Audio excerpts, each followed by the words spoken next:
Well, so yeah, our podcast is on your journey in music and how you guys started Smallpools and how you got to where you are now. Cool. Love it. So, well, Michael, where are you originally from? I was actually born outside of San Diego in Oceanside, but cool. Yeah. But I grew up in New Jersey, and did you move pretty quickly out of Oceanside, or you have family? Yeah. I was a little kid. I don't like a baby.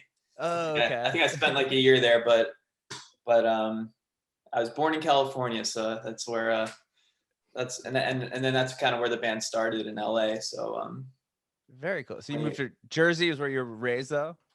Yeah. I went to high school and all that, and started my first bands in New Jersey. Very cool. And how did you get into music? I just think at one point, like, I just wasn't that good in sports, and I always loved music, and it just felt like the thing to do.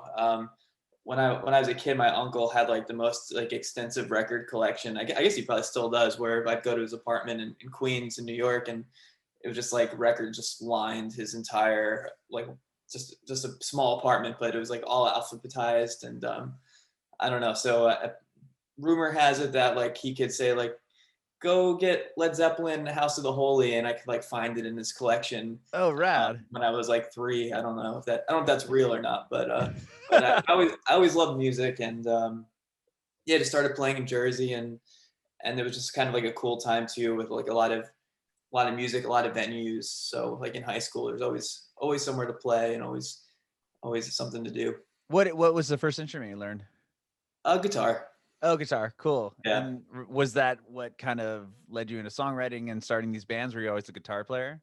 Yeah, I was always a guitar player in the bands, and I'm the guitar player in Smallpools too. So very cool. And that's awesome. And then Sean, how'd you get into music? Or were you born in Tennessee? No, I was born in New York. Tennessee is a more recent venture for me.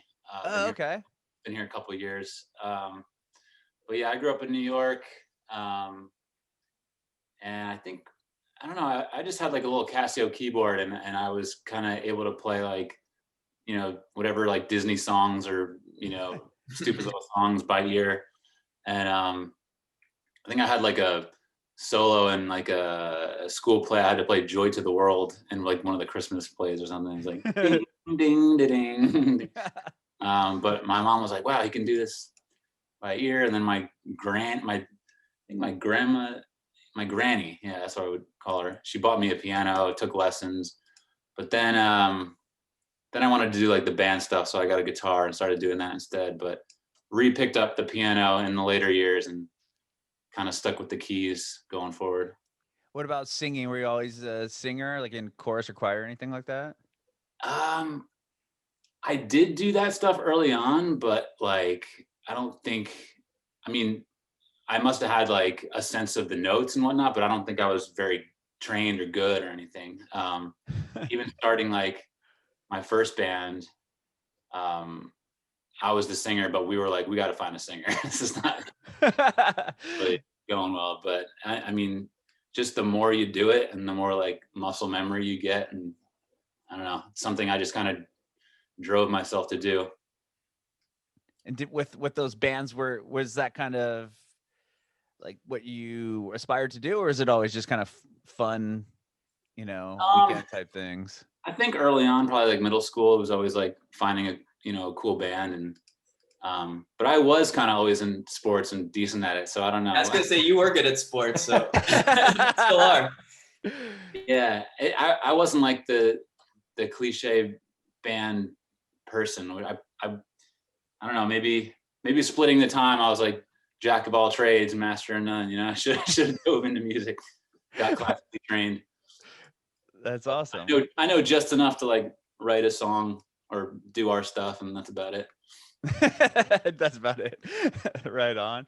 And okay, so you were born, sorry, one more time, where were you born and raised? I totally spaced. Suburb of New York, like an hour above the city. Oh, okay. So close to where Michael is from. Yeah, during the couple years before we moved to LA together, we would commute back and forth and write together at our locations where we grew up definitely helped start our musical journey together. Sean and my journey together. Not to jump ahead. I don't know what your question. No, sure. But no, that's where I was going. I was curious. So, because you two, I didn't know you guys knew each other prior to moving to LA to form Smallpools. Like, yeah. So we moved to LA and then we met Bo there. Oh, okay. But yeah, so Sean and I had met through other bands, and then when we realized that we lived like an hour from each other, like Sean was saying, we started commuting to each other's houses and just working on music, just kind of jamming, and eventually the cold led us to move to LA. So. Were you did you guys go to the same, like, were you going to college or anything, or is it just you just wanted to pursue music at that point? No, we were out of college, or I was out of college. Oh, okay. I didn't technically graduate college. I was one class short of graduating. One damn credit. Really? Do you want to, like, you should just pay somebody on Fiverr and just get that degree. I usually hear that you should just do it online or you should just get it done, but I like that approach. You should just pay to do it for you. Why would you do it? Why would you take one credit and just pay somebody else to do it? I like that. That's funny. Well, Bo, how did you get into music? Where were you born and raised too? I was born in Bend, Oregon, and pretty much grew up there my whole life. And kind of similar with Sean, just like family was always kind of into music. My dad played drums. Oh, like, cool. Had a extensive record collection, you know, so it's like we listened to records and as a family, and that was kind of just back then, like that's just what we did, you know, listening to music. And then I remember going out and like buying CDs with my parents for the first time. Like I remember getting like REM, Automatic for the People. Like I remember going out and getting that CD like with my mom. So it was like, you know, just kind of always like around. It was just always a thing. My grandma was a, you know, piano player, and I'd go spend the summers in Idaho with them. And so they were always like jamming, and their friends would come over, and it, you know, always like hooting and hollering and having a good time. Yeah. So it always just seemed like this thing, like, wow, this music thing seems pretty fun. Like everyone's always in a good mood, and maybe that's something I should do. Well, with your dad being a drummer, did he play in like bands or anything? Like he did, local yeah, bands? like church bands and stuff. Oh, cool. Yeah, nothing. I mean, he grew up playing in bands, you know, through high school and early college and stuff like that. But and then once he had kids, he was kind of involved in the church band. And cool. You know, I remember going to the rehearsals, and I was gonna ask, crawling around on the floor, like enamored with whatever, you know. I thought it was like the coolest thing ever, seeing, you know, like microphones and stuff all over the place. It's like, what is all this stuff? It looks awesome. That's rad. Yeah, I was gonna ask you if you had a chance to like roadie for your dad or anything. I mean, yeah, like those are the early memories of being there and just kind of thinking that it was really a cool, fun place to be. And yeah, it was. I think that definitely pushed me in the direction, at least in my own mind, of like music is pretty cool and it's something I should pursue, you know. Sure. And then you picked up drums, obviously, probably. Yeah, you know, I guess from a very early age I was sitting on his laps with sticks and, you know, doing it. So I think it came pretty naturally.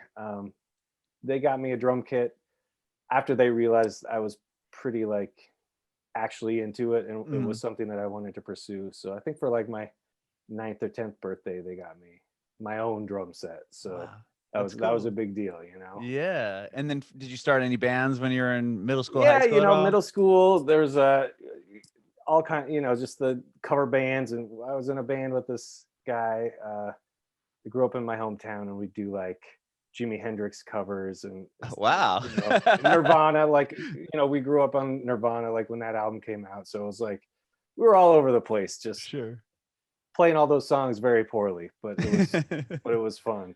I remember like one time, I think it was 8th grade band. It's called Sweet Pickle, and we got to open for the big band in my hometown, which was called Dizzy Fish. Okay. Like we won some Battle of the Bands or something, and we got to open for them at like the Tower Theater. It was like the first real like show I ever played. So that's cool. Yeah. Well, that must have been exciting, a pretty big moment to win that Battle of the Bands. Again, playing like an actual venue, like a theater that I grew up like going to, and you know, it's like, oh, this is awesome, you know. So kind of got that first feeling of wow, like This is what I want to do. Yeah, type thing. exactly. That's cool. And then what took you to Los Angeles? I actually lived in Portland, Oregon for kind of right after 2 years or so after high school. I moved to Portland, joined a band there. That was kind of my big move to get out of my hometown and then go to the big city of Portland and joined a band there with a bunch of dudes who are all still some of my best friends now. And kind of, we toured doing the van tours and stuff for years and years and years, sleeping on floors, doing that whole thing. And then after a while, I was like, I think I need to like grow up and get a real job because it just kind of wasn't happening, Not And so fast, what's that? Not so fast. So it was like that turning point in my life where I was like, I gave this 10 good years. Like I should probably not ever give it up fully, but like do something different. So I took a job working for a snowboard ski apparel company. Oh, cool. In LA or still in Portland? In Portland, but they were actually getting ready to move their whole operation down to LA. So they asked me if I wanted to move down and help move the company down. And I was like, sure. Like, yeah, LA sounds awesome. So yeah, I'm in. That's rad. Not 3 weeks after being there, I met Sean and Mike through a mutual friend, our original bass player, Joe, who was like, yo, I've been, jamming with these guys. Like, it's really cool stuff. We need a drummer. Like, I think you'd be perfect. Like, come jam. And I was like, all right, sure. Like, that didn't take long, right. to find new people to jam with in LA. So yeah, at first it was like, I think for all of us, we were like, we just wanted it to be something fun to look forward to, maybe playing a show one day down the road. That was the goal of this band to begin with, was to play one show. Yeah. Yeah, to play a show at this place called the Satellite, which we never did. Really? No, Yeah. still haven't. I think they just closed too. They closed down. Yeah, we were kind of doing like hands-on research in LA, like going out to the free shows and just seeing what the scene was like out there. And the Satellite was one of them that we wanted to. Yeah, that had like free Monday nights or something. Yeah, the scene was like really like hopping out there when we first started. Like bands like Grouplove were were blowing up out of LA, and like Youngblood Hawk and like the Colorists. Oh yeah, the Color. Yeah, there were just so much music, and like bands were like getting signed, So we were like, so and like I don't know, I was working like a restaurant job, and Sean had his day job thing, and we just started going to shows and just kind of like integrating with like the community and the scene that was going on, and just started playing. Yeah. Did you were Mike, you and Sean, did you come to LA just to pursue music? Was it like, we need to get out of the New York area and to get and just Yeah, definitely. It was just I don't know, I felt like we needed to do something. I felt like we had chemistry, and we were like writing things that were cool and enjoyed playing together. But I don't know, when you grow up in New Jersey and like New York, it's like you move to New York or you move to LA, I feel like. And New York felt like too much, like New York City felt too much like there was a safety blanket that you could just give up and just go home. Oh, sure. So we were like, all right, let's just go across the country to LA. And one of our friends had just gotten a job out there in the industry, and we were like, oh, maybe he can help us, which I don't know. It just that was like one excuse. Like, we know this one guy who has one legitimate job. Let's go.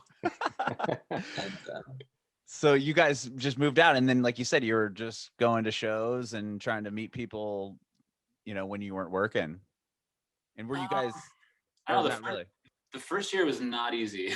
Well, tell me about the first year. I don't know. Well, we went out there in Mike's van and just like had, all of our stuff, and we lived with our my friend who became our manager first for like a week. Then like we found a sublet for like 30 days with these two girls who had like some dude living on the floor also that we didn't know about. And then like that was up, and we would spend like a week at this one furnished rental thing, and then had to move to another one. There was a lot of packing and moving, and also trying to do our jobs that we just got. Mm-hmm. And then like once we finally settled into the apartment, like a 1-bedroom apartment. We lived there for Poinsettia, baby. 5 or 6 years. it was like we were like college roommates, and we had a bed on each side of the room. That's awesome. a great place. But then like I'd be like doing like double shifts, and like the time, like we'd get like 1 or 2 days off together, maybe to write music every week. And it was like, by that time we're like drained and we just want to like sit outside of the pool. So Yeah, it was I feel hard. like the first year flew by, and we didn't do anything. Yeah. And then I think we were finally just like, okay, let's go to some shows. Mike booked time with a friend in Atlanta before we even had songs, and we just had to do the songs. Yeah, I was like, if we booked time to record, and it's funny because like we moved to LA to do music, but I booked time in Atlanta. Yeah, I was just about to ask that. We didn't really like play around LA and like do the LA thing. We were just like kind of in LA, like doing our thing, kind of. Okay. Yeah. And I booked like recording time for like a month out, and I was like, okay, if we book time and I pay the guy now, it's like it's gonna force us to like write music, have to get done and get it together. And now it's like, okay, now we need to find a band and or find a bass player and a drummer, and that's what happened. Where we knew Joe, our old bass player, and we asked him if he wanted to play with us and write some songs, and he said, "Oh, cool, I know this guy, Bo," and we started playing together. And then, so you guys all started. started. I think like when we went. Go ahead. Sorry. Oh, sorry.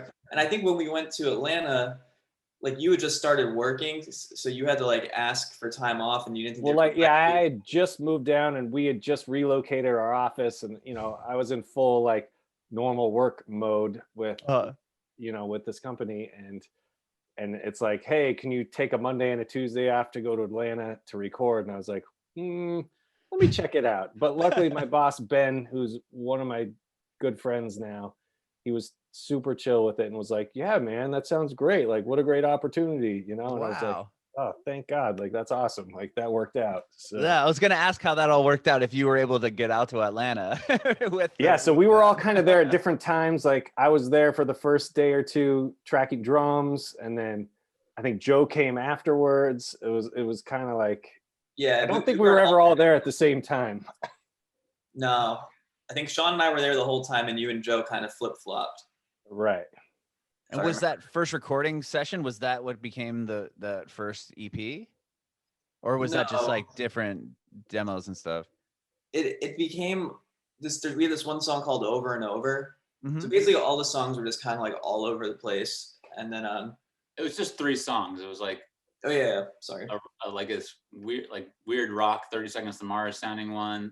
And like, the indie helium vocal Over and Over one, and then like there's like just a random ballad or something. But yeah, we didn't really have much of a direction, because we were just trying to write some cool stuff. And this one song kind of stuck out.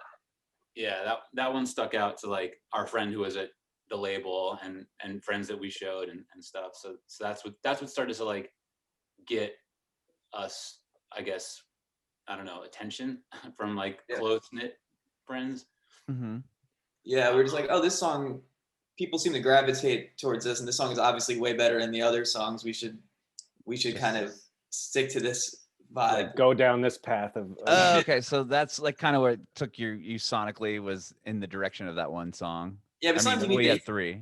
Yeah, sometimes you need to hear them all to be like, oh, this one actually sounds cool. Like, we like this, And yeah, that song ended up, the one song we recorded down there ended up being like the song that kind of kickstarted everything with the band.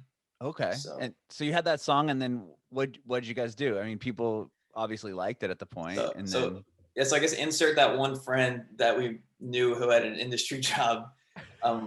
We sent it to him, and he was like, oh, this is cool. And so he was interested in helping us, and he's now our manager. He's been our manager the entire time. That's rad.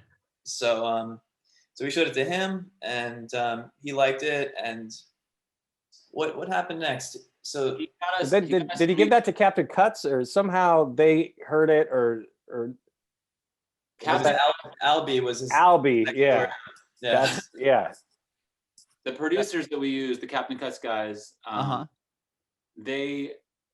one of their roommates worked like next door to Greg. Greg is our manager. Okay. And Greg showed him. Albie said he would, forward it to the Captain Cuts guys, and then that kind of set up a meeting with us and them as producers. And then we met up with them and kind of like jammed on a couple of other ideas we had. And they were like, cool. I don't know exactly if we like spent a little time in the studio with them first, but then like there was a time where we finally like got together and we're like, we want to work with you. And they're like, well, we want to work with you. So we like signed a production deal with them that we would do either an EP or a record or something. Signed a deal? Yeah, we signed a deal with them. They were like production. We it was like we want to do this music, but we want to know that we're gonna do it like the whole record and get paid when it gets on the label and whatnot. Oh yeah, I guess we did, but it was so we met them and we just like really hit it off, and it was interesting too because one of the guys in Captain Cuts is in Grouplove. So we were just like, oh my god, how do we just make this connection happen? That's what I was gonna ask. Did you guys were aware that he was in Grouplove, and they had the success of Tongue Tied and everything at that point, right? Yeah, and they definitely had the ties in the industry. Grouplove was like massive at that point. So. Yeah, and that was just on the radio all the time. Like you couldn't escape that song on K-Rock. Yeah, I know. I worked in one of the coolest songs. Like, oh man, dude. Yeah, I worked in radio for a very long time, and when that record came out, I was working in San Francisco and Live 105, and we played that song all the time. Like, oh, nice, Live 105. Yeah. Well, RIP. I think they're alt something. Oh, really? Now. They changed? changed. Oh, they did change. Yeah. I saw that Aaron Axelson retired, right? No, he was forced out. I mean, wow. Forced retired, I guess. But yeah, dude, it's been a effed up time. I worked on 91X for the past 7 years, and I got let go during COVID too. So it's been like everybody, and like Entercom is like swallowed up the whole CBS thing. So now like there's about, I don't know, 15 DJs across the whole country. Wow. Feels like, yeah, it's been a whole weird thing. Yeah, but my other friend's station in Michigan, in Detroit. I know, in Minneapolis. I'm sorry, he was in Detroit before, but in Minneapolis, they just got bought out too. And oh my god, it's a weird time in radio, man. I'm glad I'm doing this thing instead. Yeah, Nashville, baby. Yeah, exactly. But that's cool. So back to you guys in Captain Cut. So that you obviously knew he was in Grouplove, and they've got this production thing going with Captain Cuts. And did you have this like songs ready to go in and work with them on? I mean, you had the one song that people were digging. I mean, you had other songs, but the one we had started. We had a few ideas. Yeah. We had started dreaming like before we even went to Atlanta, but we knew like it wasn't finished. Like we had like the verse maybe or something. And I remember showing them over and over, and they were like, this chorus is really good. Not sure about the verse, which we did end up rewriting the verse. But we're like, oh, we have this other verse, which was Dreaming. And they were like, oh, let's combine it. I remember like that was at the end of a session, and we were like coming back next week, and I think we really didn't want to combine it. So we're like, we need to write the rest of this song before we get back next week, and we have to hope they like it, and then that I think we wrote the chorus of Dreaming that week, and then we had Dreaming and Over and Over, and those were the songs. And wow. But yeah, at the time, the guy from Grouplove, actually Ryan, he was on tour with Grouplove, so we ended up working with Ryan McMahon and Ben, and those are the two dudes that we did everything with on the first record for the most part. Wow. Yeah, we ended up working with Raven and all of them together after that, but it's pretty much just them two and us, and we just spend a lot of time together. A lot of time. So you put that first EP together, and I know Dreaming was like what #1 on High Machine. Like, tell me about that how that all worked out. I mean, that's crazy. That was a wild time. Like, it's like one of those fairy tale things that you don't know what happened and like why, but it did. Just the stars all coming together. It was like, yeah, every day was like some new weird intel. Like, oh, this guy's into it, but this is gonna happen. Like, you might lose this. Okay, now we want more money for this, and it's like, I'm like talking to our lawyer. I'm like in my like Bubba Gump's uniform, Like it just came out of nowhere, you know. Like we didn't like we wanted to play the satellite. That was our goal. The goal, yeah. and then our Now we're like, close this deal before they realize we're not that cool. yeah. Seriously, I was losing sleep. I was like, they're gonna realize that they don't want to give us this money and do this deal, you know. Yeah, I remember it was wild. You know, we had like multiple major labels, all like every day it was a new one. Like, oh, and they say, oh, they'll do this and this much money, and like going out to dinners. It was like the whole thing that movies are written about. You got got the treatment, like the wine and dine. Like, did they ask you like, so where do you want to go? Did you pull any like, I want to stay like the most expensive restaurant in Los Angeles? A little bit. They already had us there. They already had the restaurant ready. Yeah, I don't know how to get back. I don't know how to get back to those days, but they did happen. It was a very brief moment in time. That's cool. Well, that's like super exciting. Like, did you guys throw the EP up on Hype Machine? Like, how did the major label start chasing you down, or was it because you had the Captain Cuts? I think it's once we had like 3 songs that we finished, and Greg got it out to the, you know, he got Dreaming and Over, and a couple of the other songs. He was just, you know, showing them around to. Yeah, but by the time we released Dreaming, we had already signed to RCA. So. Oh, okay. Yeah, so I think we kind of like were pretending like we weren't signed, but like we were. But you were. That's cool. And with RCA's backing, like what happened after you put out Dreaming? I mean, I'm sure you guys, I saw that, I mean, number one on Hype Machine, Alt Nation was playing it. That must have been such a big moment for you guys that, you know, now you're hearing your song on the radio. Yeah. It's funny because all those things that you want to happen, like for the band and for the song, like happened so fast. Like in the first week. Month. The first month was like. So I remember being like, "This is awesome," but like, where do we go from here? You know, it's like it's on K Rock. Like we released it on Thursday, and now it's on K Rock on Saturday. You know, when it's like that became like the new goal, get on K Rock, and then it happens, and it's just like, yeah, where do you go from here when all stuff happens out of the gate? It's like, how do you follow it up? Yeah, so, right. And I think it went number 1 on Alt Nation. You know, they're the top 18 or whatever. Yeah. So it was just like, all this stuff was just happening all at the same time. But we're trying to like keep up with it. Yeah, and we hadn't even played a show yet at that point. We never played a show. We were playing shows under fake names, and it just happened. Like, I'm so glad it all happened, but it happened so soon. Where it was like we didn't even know how to we had never even played a show in front of people under the name Smallpools, and like the songs like doing all these things. So it was like a weird time, you know. Mm-hmm. Do you remember having to go out and do that first show and where it was? The first show was at Brooklyn Bowl, but so yeah, like Mike said, it kind of glazed over. We were playing like practice shows under like fake names with those Smallpool songs with just like our friends and okay, inviting our friends out to come, you know, critique it and.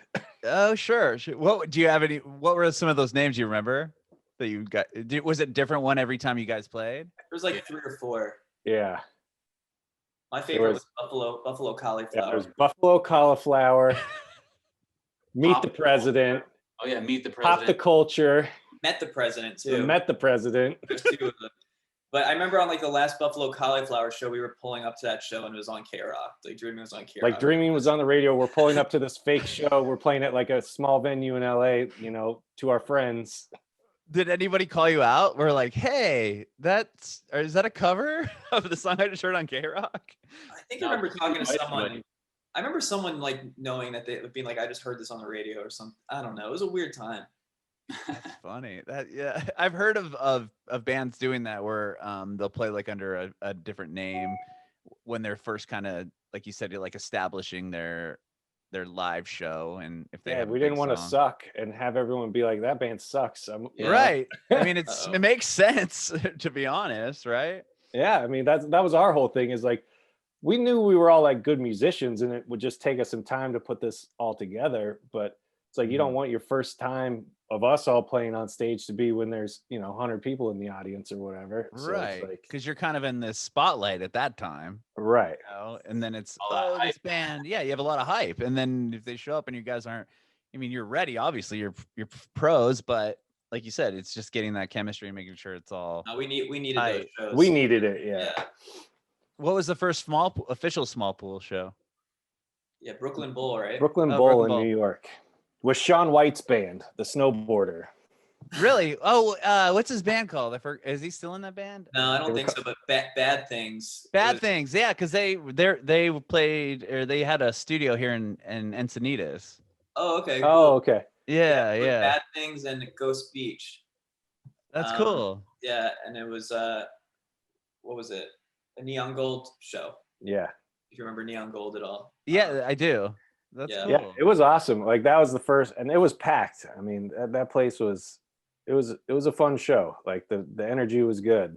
That's cool. Was it cool to play? Have you guys had been, Mike and Sean? Have you been there for shows prior? I mean, being from the New York area. I didn't. Oh, Yeah, I think that was like a newer venue at the time, or I had never been there. oh, okay. That's cool though. Okay, so Yeah. then the song's out, the it's happening. You're playing shows. Does RCA put you on the road to support the record right away? Yeah, there was a lot of tour support. We got a lot of cool tours. The first one was like a Australian band, San Cisco. Okay. And they were on RCA, so that's why we got that one, I think. And Yeah, then, I guess that was kind of to get our feet wet also. Yeah, it was a good, like, it was smaller rooms. It was a good first tour for us. it was a cool. They're a cool band. And then yeah, and then we could pick up agents, and they put us on tour with like Two Door Cinema Club. Oh, and rad. Walk the Moon and Grouplove. 21 Pilots. 21 Pilots and Grouplove, and then Grouplove the next year. We got to tour with Grouplove, so we got lucky. We got to open for a lot of really cool bands and learned a lot from them on the road. That's awesome. Even Walk the Moon. I mean, they have the whole Captain Cuts connection there too, as well. Yeah. That happened after. Oh, really? Yeah. Yeah, they Oh, were still wow. on Anna's Son. Oh, okay. So Yeah, they were, that tour that we were on, it was the last tour of the Anna Sun record. Got And then it. they were going in to start working on the new one. Okay. and then they got connected with Captain Cuts after that. So Oh, okay. Right on. and then the rest is history with that. Yeah, dude. I mean, tell me about it.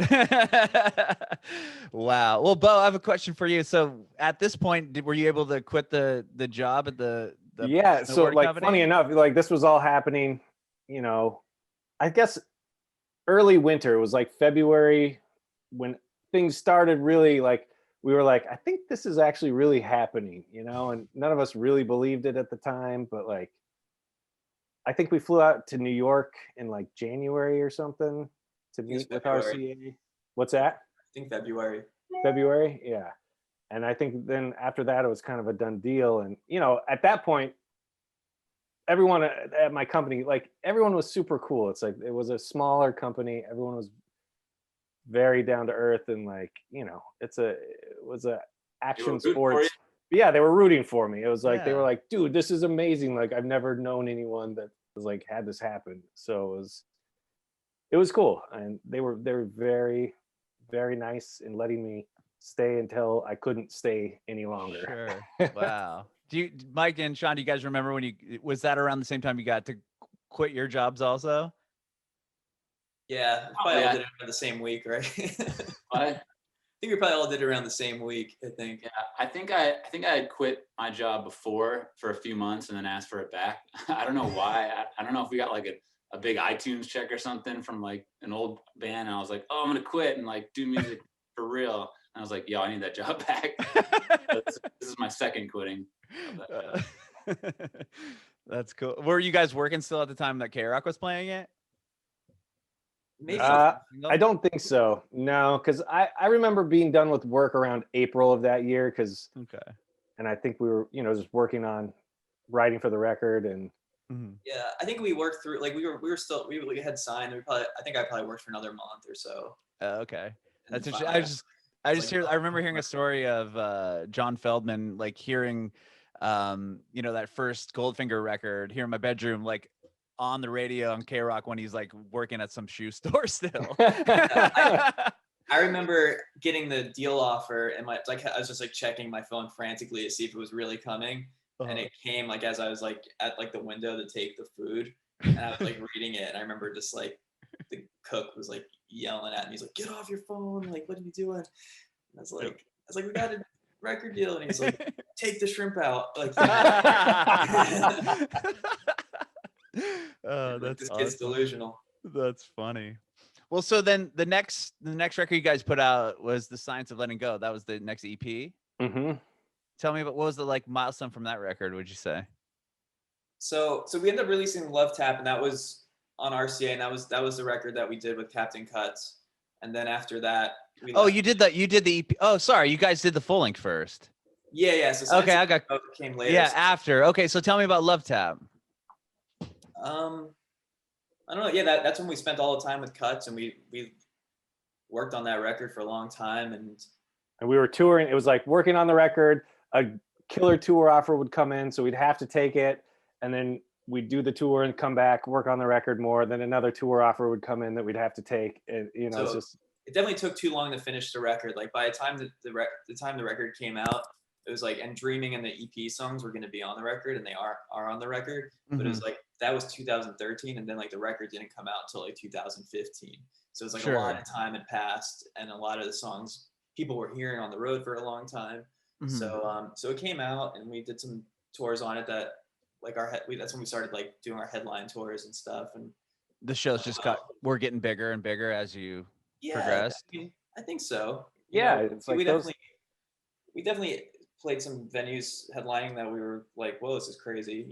I mean, they never got bigger than like say like a Grouplove tour headlining, like them headlining that. But we got some pretty cool rooms under our belts on those tours, I think.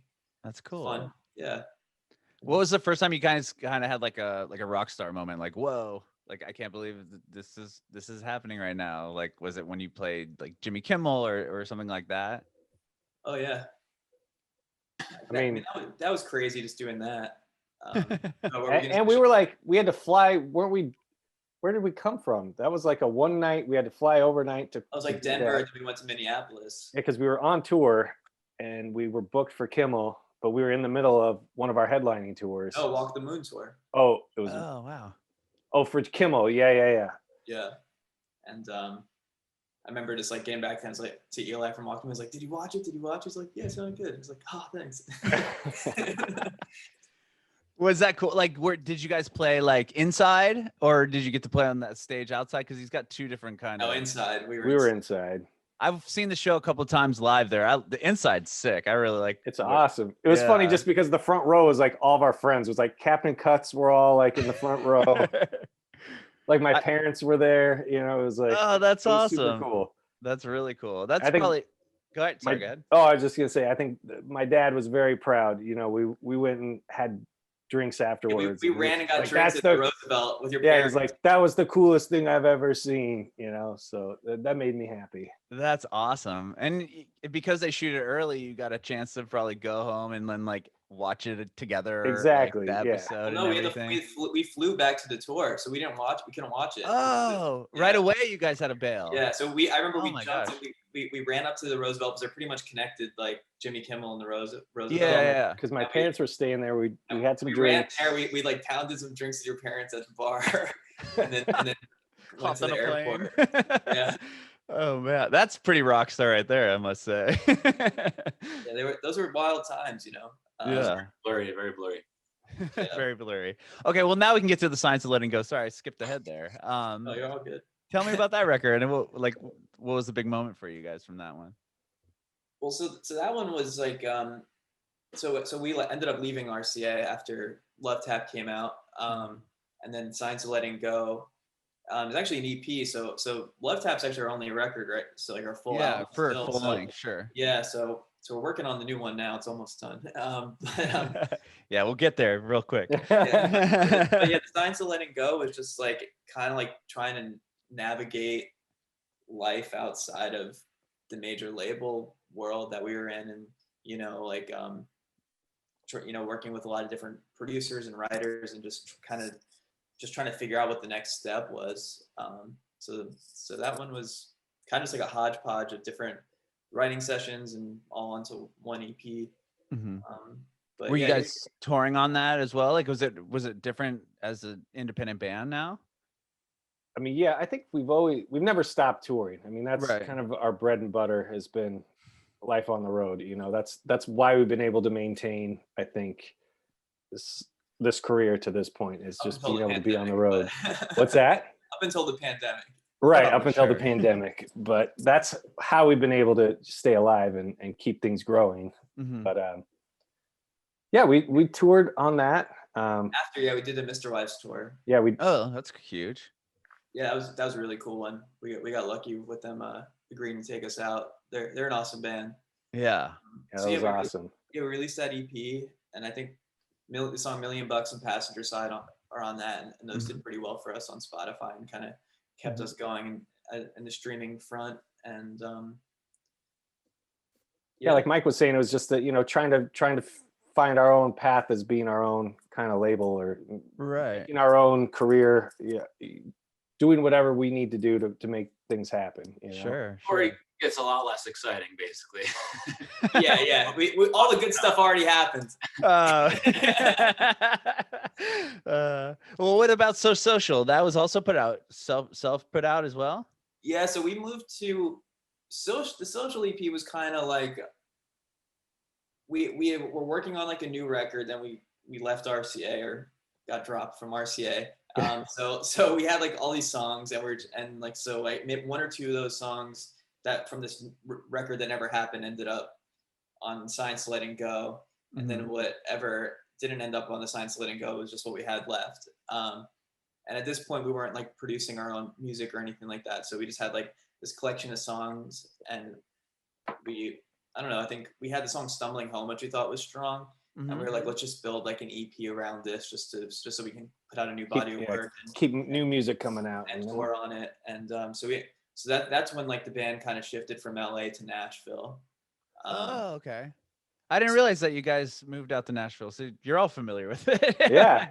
Where do you live? Well, I'm in San Diego, but I was telling them Yes. earlier that like in the next, I'm packing. I have a moving box right next to me. But we've been packing up. We're gonna be in Franklin on March 1st. Oh, no way! That's Yeah. awesome. Are you? Is that where you're at, Bo? Or Yeah, I'm right in Donaldson, which is 10, 15 minutes outside of the city. It's by the airport. Oh, cool! Right on. That's awesome. We'll all be close enough. That's so I know. Cool. We got to hang, man. I'm holding you to that, man. No, for sure. I don't know a lot of people here, and I don't know. No one's really done anything, so we've all kind of just been cooped up for the last year, as everybody has. Oh man, well, yes, we will keep in touch for sure. Awesome. So you guys moved to Nashville on that record, or when you finished that record? Well, that EP was kind of just like thrown together, it was like we moved out to Nashville and like realized like, okay, we don't know anybody to produce anymore. So that's kind of when I was like, okay, I kind of took more of an interest in the production side of things, and kind of we started just doing things more in-house. So the Social EP was just kind of like this picking from the songs that we had started in LA. And then like figuring out how to finish them. Yeah. In Nashville. So it's kind of like, so I liked the songs on that EP, but it was kind of like what was left over from our LA time. And that's kind of, we just kind of figured out how to finish those ourselves, or with the help from a couple of friends. And then that was that EP, and then we toured on that. Yeah, so it was kind of just to keep us out on the road, and keep new music coming. So. Sure. And you guys, is that when you got the Third Eye Blind tour, or was that, because that record wasn't, Screamer was the tour that you guys were on with Third Eye Blind, right? And so that was not that long ago, a couple years 2019, end of 2019. So I guess So Social came out in 2018. No, it was 19 because we did the show, the 2018 in December, right? It was the release show. Yes, so it did. It was December 2018, so right before. But then we didn't actually do like the headlining shows until the spring and summer of 19. Okay. Yeah, so we toured on that, and then we picked up a new booking agency, and then they brought in that Third Eye Blind tour as the first thing. We were like, dude, this is amazing. I love that band so much. Like we got that the email that was like, would you guys be interested in this? And all of us were just like it didn't even matter what any money it did. It was like, yes. Right. Of course. We'll play with Third Eye Blind. Now I live with two of the members. Do you really? Yeah. That's so sick. I'm not there now. I'm in Florida now, but yeah, I live with the bass player and the producer, auxiliary keyboard player. So rad. That's so awesome. I So love that band. I've got to meet Stephen Jenkins once, and I was like, this is amazing. it was a fun. It was a surreal tour. It was fun because we That's all awesome. grew up listening to them. Sure.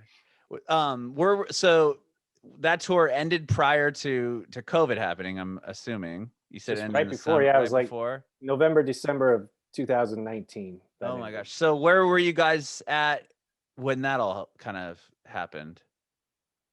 I mean, we were here. We had a great year planned, 2020. You know, we had a lot of festivals and like a year that we were really looking forward to as far as Our like comeback touring year. and shows. And we were going to start putting out new songs. Obviously, we're still keeping on track with that for the new Right. record. But it was like we had shows and festivals booked along throughout all of it to kind of build it all up.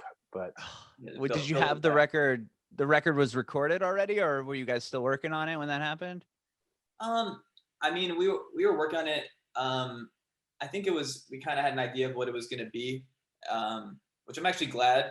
I mean, I'm not glad that this happened, you know, but like I think we've been able to spend more time on it, and I'm pretty excited with the material we have for the record. So whatever the record that we would have released without COVID is now different, I feel like. Yeah, it's definitely some upgrades. You know, I'm happy with how the new songs that have come about since COVID. You know, so are going to help. Pretty much finished. Just I think like probably like the last like 10%.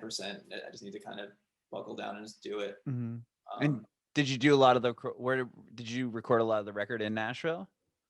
Kind of just all over. Like you know, just like getting random. Like if I kind of ended up moving out of Nashville, but I had Airbnbs. Like I was getting Airbnbs, and a lot of the record was just recorded in random Airbnbs in Nashville, and some things were started in LA, and but mostly Airbnbs is right. Record is. I would say a good chunk of the record is Airbnb recorded. Really? That's so awesome. Like you just set up your own little studios there in the houses you're renting? Yeah, just got a little portable rig and just let it rock. Wow. And you guys are just all self-produced then for this new album? Yeah. I mean, a few songs that we've collaborated with other writers and producers, but yeah, pretty much everything is a self-produced with some collaborators. So that's awesome. Yeah, so we're excited about it. And so you've put out 3 songs from the record so far? I think so. Yeah, Slow Down, Cycle, and Simulation. Yeah, those will all be on the record. Awesome. And like, how do you feel like putting out Slow Down first? Like, I mean, it must be bizarre to put a song out or a record out right now when you can't do your typical album tour cycle. Yeah, well, we're definitely kind of, you know, we're spacing out the releases, and probably like every 2 or 3 months we're going to release a song and just kind of see what the touring landscape is like, as things develop, if it's going to come back, because we're not going to rush the record out. And you know, the way music's consumed now, it's like if we were to drop 10 songs tomorrow, you know, if one song doesn't hit right away, it's like that body of work will be forgotten pretty quickly. Right. So yeah, just like kind of giving each song a moment to potentially do its thing. So we had the cover come out today. Yeah, I love it. Thanks. Yeah, and then like I was saying before, like just you have what's the girl's name that sings Emily Vaughn. Yeah. Like the harmony of the chorus, like it's so catchy. I love it. It's sick. Yeah, you crushed it. His voices blended nicely, Sean. Yeah, you guys did amazing on that song. Thanks. Yeah. And, was that something that was recorded in the same, or was that done like during COVID or something? That was done like a month ago. Yeah. Wow.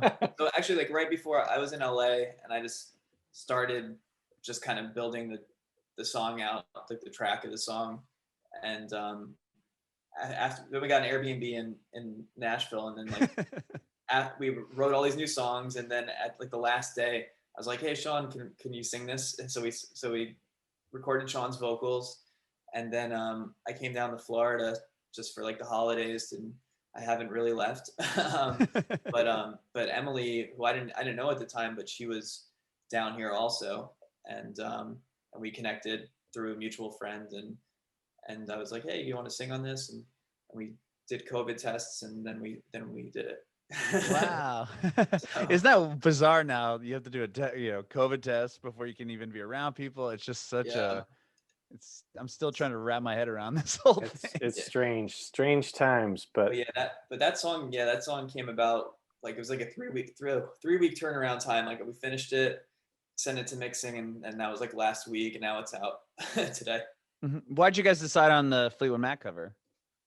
I don't know, just because that song rules. Oh yeah, obviously, but Yeah. I don't know. Mike just sent a text one night, was like, I think like an everywhere cover would be dope, and we were all like, yeah.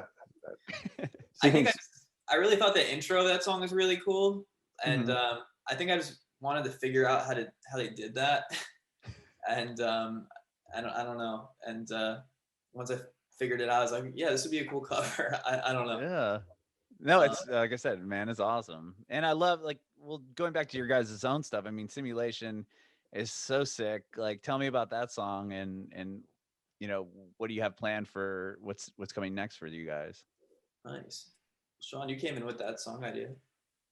Yeah, Simulation. I did come in with that lyric and a slightly different rendition of how it should go, and then we all put our brains together and it became a different version. But that was another Nashville Airbnb.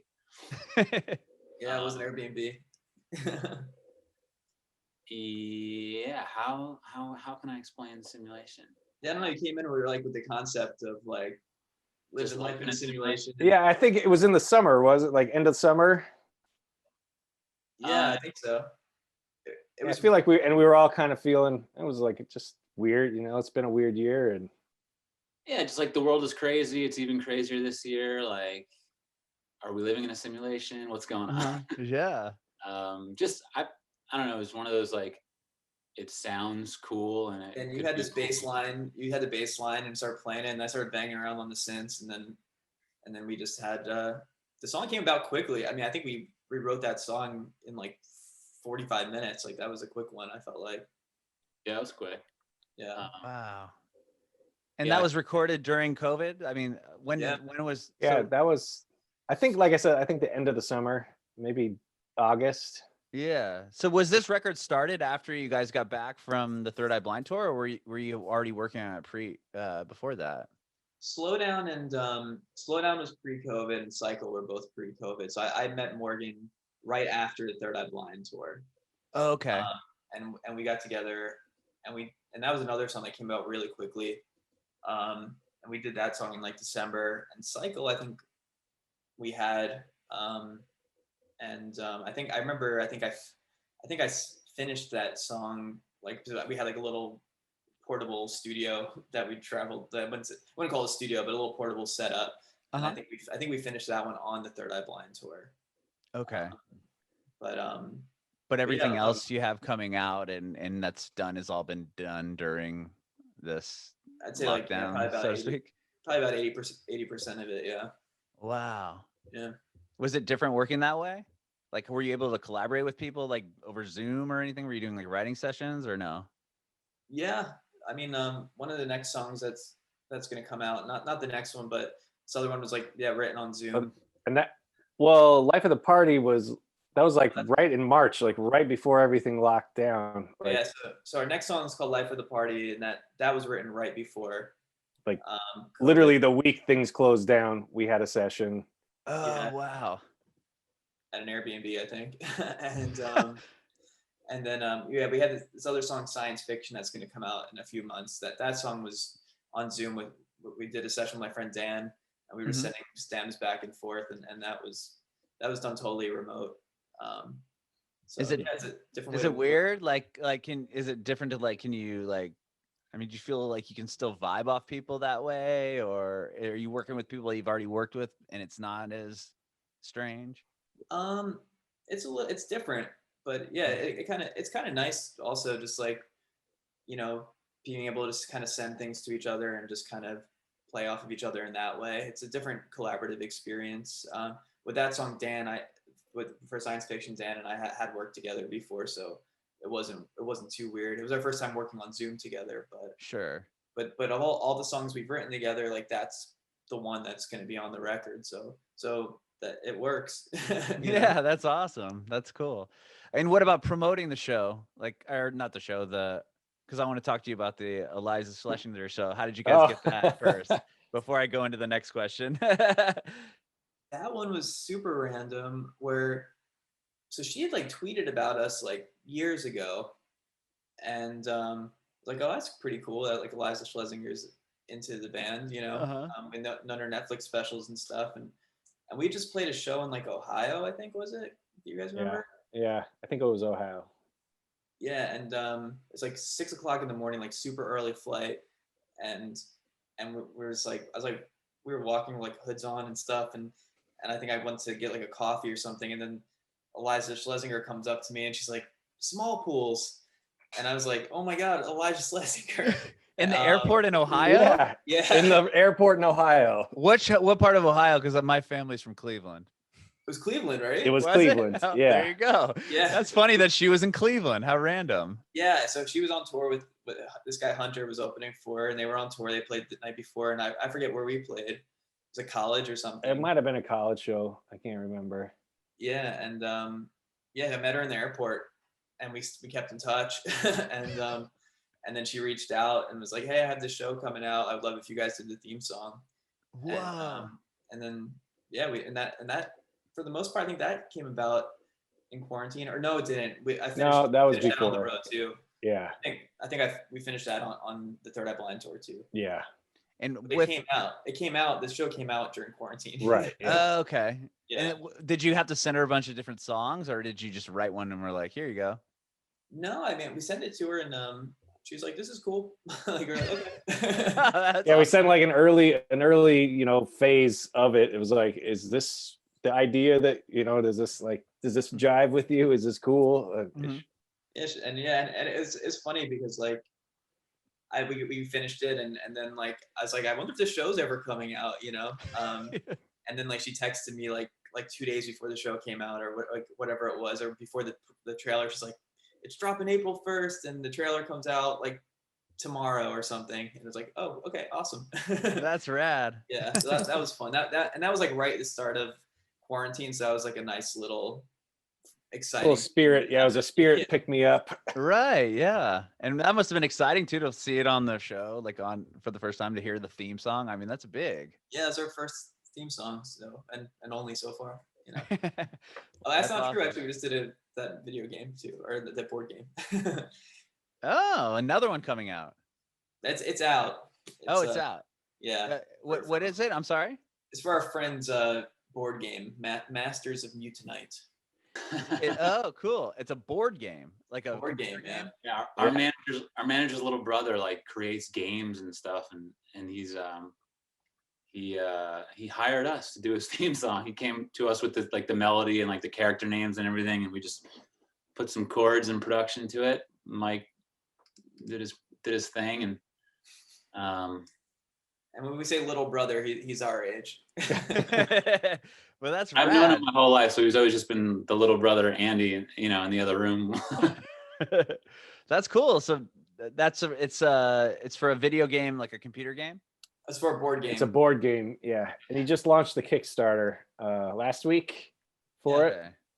But it was fun. It was like we got to he like wanted it to sound like old like 80s, 90s cartoon, Saturday morning cartoon vibes. So got to revisit a lot of my childhood, or our childhood, with watching a lot of theme songs and finding the vibe. That's rad. That's awesome. Well, back to for the new record, how are you guys like promoting the songs aside from doing interviews and stuff? Are you doing like live sessions or live streams, or have you guys dabbled in that at all? And we've been like talking about it. It's been back and forth of whether we should do something like that or just wait for real shows. It's something we're trying to figure out. But yeah, I guess just try and be a little bit more out there doing things like this. And sure. We'll probably try and do a video or two for a couple of the singles coming out. But really try and space the songs out long enough to where when the record comes out, like there is a possibility of a show. or a Yeah. real You're show right. or something. Okay. I think technically have dates on the books at the end of the year. We'll see if they happen. But I But, sure we hope haven't- so, we- man. We haven't released a full record. We've only had one album out, and that was 2015. Mhm. So we're like, at this point, it's like, what's the rush? You know, it's 6 years. Like, let's put it out when we can do it right. You know? Yeah. Well, I'm excited, man. I can't wait. And Thank you, man. that keep hearing, and fingers crossed that it's this fall is when people are Yeah. gonna be able to tour. Yeah. kind of what we've been hearing too, and that's why our agent was like, we'll pencil in some dates, and if they happen, they happen, you know. And I think we'd know more later on in the summer if things will happen at that point. But I did see that Glastonbury is officially canceled, and they're talking about canceling the Olympics. So Oh, that I did happens- see Glastonbury got canceled yesterday, right? Or the Yeah, day so- before. And that was in June though, so okay, not a great sign of things to come, but we'll see. Yeah, hopefully. And yeah, hopefully you guys play one of those first shows will be in Nashville. So We'll party. yeah, be awesome. definitely. I would love that. Who's that And- art on your wall by? Oh, sorry, I tried to sneak that in. No, which one? This or the one over here? Yeah, that one. Those. This? The grenade? That's Shepherd Ferry. Obey. oh nice. Yeah, he did those. Those are two prints of his. Nice. Yeah, and that's the Beaches, the band from Canada. Oh, nice. But awesome. anyway, yeah. Well, thank you guys so much for doing this.